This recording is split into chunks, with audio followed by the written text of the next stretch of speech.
तो इसके लिए यहाँ पे मैंने लिए हैं करीबन 2 कप भर के सोया चंक्स। बहुत इजीली मिल जाते हैं आजकल मार्केट में, काफ़ी हेल्दी भी है, लेकिन इसको ना हमें सोक करना है ताकि ये बढ़िया से सॉफ्ट हो जाए, तो पीसने में आसानी होगी।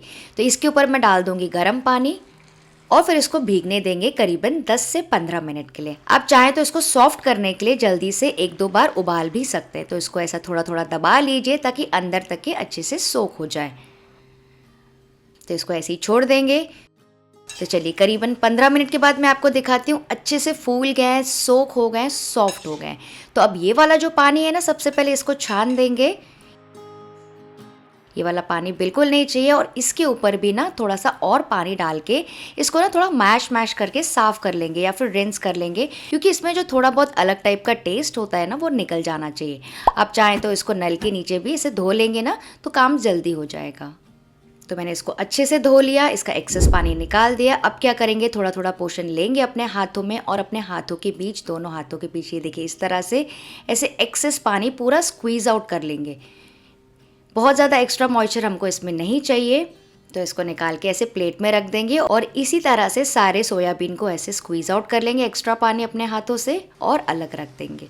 फिर मिक्सी में मैं डाल रही हूँ ये वाले सोयाबीन स्क्वीज्ड वाले। आप चाहें तो इसको 2 बैचेस में भी कर सकते हैं। और अब इसको क्या करना है ना, हमको दरदरा पीसना है। तो इसमें आपको पानी बिल्कुल भी नहीं डालना है, क्योंकि इसमें ऑलरेडी काफ़ी सारी नमी है, तो ईजिली ब्लेंड हो जाएगा। तो चलिए इसको ब्लेंड कर लेते हैं। तो ये देखिए फ्रेंड्स, एकदम दरदरा मिक्सचर रेडी हो गया, एकदम श्रेड्स जैसा लग रहा है, जैसे कि आपने ग्रेट किया हो। इसको ट्रांसफ़र कर लेंगे बड़े से बोल या फिर परात में। ये देखिए बिल्कुल ऐसा ही टेक्सचर होना चाहिए, तो ही वो खाने में मज़ा आएगा।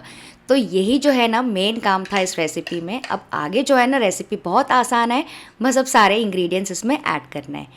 फिर मैं इसमें डाल रही हूँ 2 टीस्पून भर के अदरक लहसुन। आप दरदरा डाल सकते हैं, पेस्ट डाल सकते हैं, बारीक कटा हुआ डालेंगे तो और भी अच्छा है। 2 से 3 बारीक कटी हुई हरी मिर्चें। एक छोटा प्याज मैंने लिया था, उसको ना मैंने एकदम ऐसे बारीक काट दिया। इससे बहुत अच्छा टेस्ट आता है। सोयाबीन के साथ ना प्याज बहुत टेस्टी लगता है, तो मैं तो डाल रही हूँ, आप चाहें तो इसको स्किप कर सकते हैं।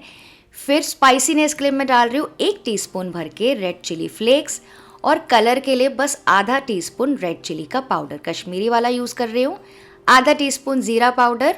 और फिर ये देखिए मैं क्या डाल रही हूँ, करीबन 1 टीस्पून भर के मिक्स्ड हर्ब सीजनिंग या फिर ओरिगैनो, आधा टीस्पून गरम मसाला, 1/4 टीस्पून भर के डाल रही हूँ ब्लैक पेपर पाउडर, काली मिर्चों का पाउडर, और 1 से 1.5 टीस्पून नमक, क्योंकि काफ़ी सारा बना रहे हैं। और इन सारी चीज़ों को ना थोड़ा सा मिक्स कर लेंगे, हल्का सा मिक्स कर लीजिए, जैसे कि मसाले आपस में मिल जुल जाएँ। तो मान लीजिए अगर आपके पास घर में सोया ग्रैनुल्स पड़े ना, तो वो भी आप यूज़ कर सकते हैं। उसको भी बॉईल कर लीजिएगा, छान लीजिएगा और उसको भी हल्का सा मिक्सी में चला लीजिएगा, ताकि बिल्कुल ऐसा ही आपको श्रेड्स मिल जाए। अच्छा, अब इसमें बाइंडिंग के लिए मैं यूज़ कर रही हूँ करीबन 2 से 3 बॉईल किए हुए आलू। तो आलू को क्या करेंगे, ग्रेट करके डालेंगे, क्योंकि जो सोयाबीन के लच्छे ना वो भी थोड़े दरदरे हैं, तो इससे बिल्कुल मार्केट वाला टेस्ट और टेक्सचर आएगा जब आप खाएंगे तो।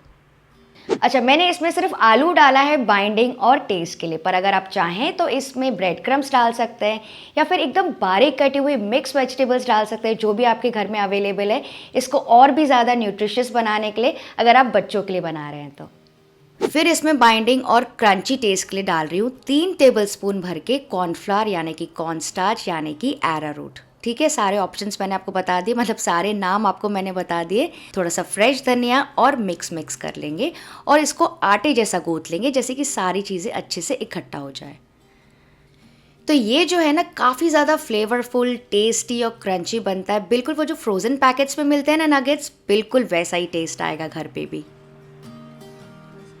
तो ये देखिए मिक्सचर तो रेडी हो गया, लेकिन अब मैं आपको एक चीज़ सजेस्ट करूँगी कि इसको ना आप टेस्ट करके देख लीजिए नमक मसाला कैसा है, क्योंकि क्या होता है ना, सोयाबीन का कोई ख़ास टेस्ट तो होता नहीं है, जो भी होता है मसाले की वजह से होता है। तो मसाले ने इसमें थोड़े ज़्यादा ही लगते हैं, तो टेस्ट करके आप इसको और भी मसालेदार और फ्लेवरफुल बना सकते हैं।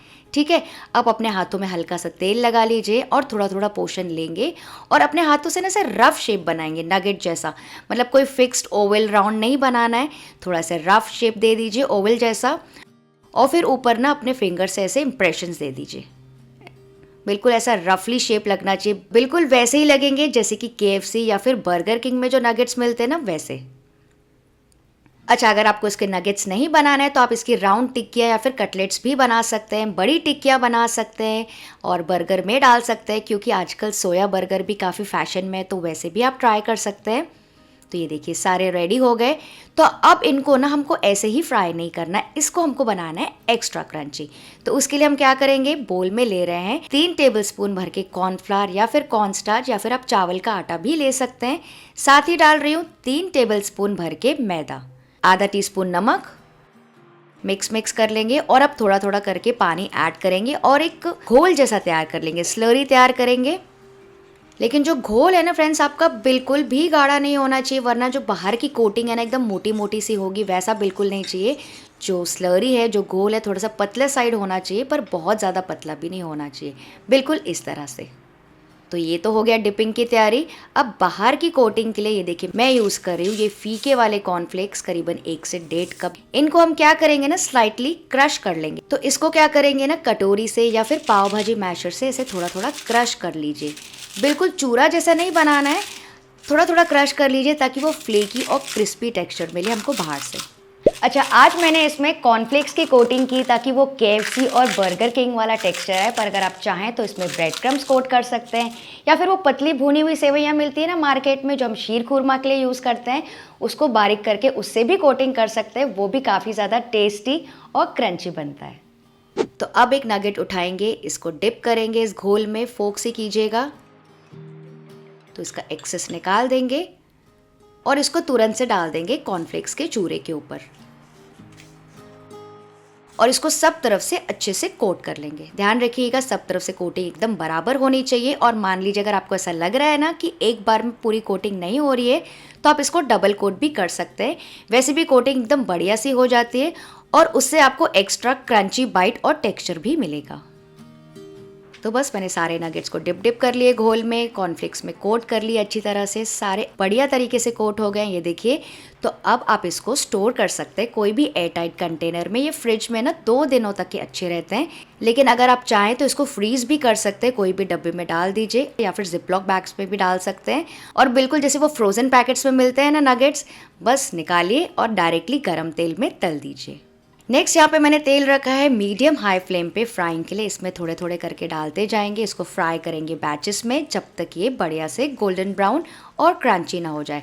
तो इसको पकने में ना बहुत ज़्यादा समय नहीं लगता है, क्योंकि सब कुछ तो पका ही हुआ है, बस ऊपर की कोटिंग जो है ना बढ़िया से फ्राई हो जाए और गोल्डन ब्राउन एंड क्रंची हो जाए। बस एक चीज़ आपको ध्यान रखना है, लो पे बिल्कुल मत करना, वरना तेल एब्जॉर्ब कर लेगा कॉर्नफ्लेक्स, और एकदम हाई पे करेंगे ना तो भी कॉर्नफ्लेक्स जल जाएगा। तो इन दोनों बातों का आपको ध्यान रखना है।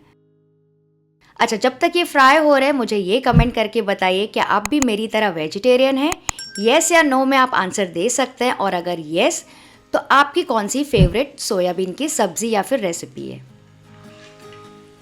तो ये देखिए कितने बढ़िया गोल्डन फ्राइड हो गए हैं, बहुत ही ज़्यादा ब्यूटीफुल लग रहे हैं। बिल्कुल ऐसा ही कलर हमको चाहिए, तो इनको निकाल देंगे। लग रहे हैं ना बिल्कुल मार्केट वाले। और इसी तरह से दूसरा बैच भी फ्राई करके निकाल देंगे। तो चलिए अब मैं आपको इनका क्रंच सुनाती हूँ। बहुत ज़्यादा फ्रेंड्स क्रंची मंची बनते हैं, और अभी तो ये गर्म है, ठंडा होने के बाद तो और भी ज़्यादा क्रंची हो जाते हैं। तो इसको आप गर्मा गर्म या फिर वार्म में ना इंजॉय कीजिएगा, सॉस, चटनी या फिर चीज़ सॉस के साथ। आपके बच्चे तो खुशी हो जाएंगे।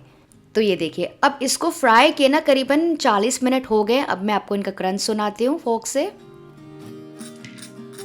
अभी भी बहुत ज़्यादा करारे हैं, मैं आपको तोड़ के भी दिखाती हूँ। ये देखिए अंदर का टेक्सचर कितना बढ़िया टेक्सचर आया, एकदम दरदरा। कोई मानेगा ही नहीं कि इसे आपने सोयाबीन से बनाया है।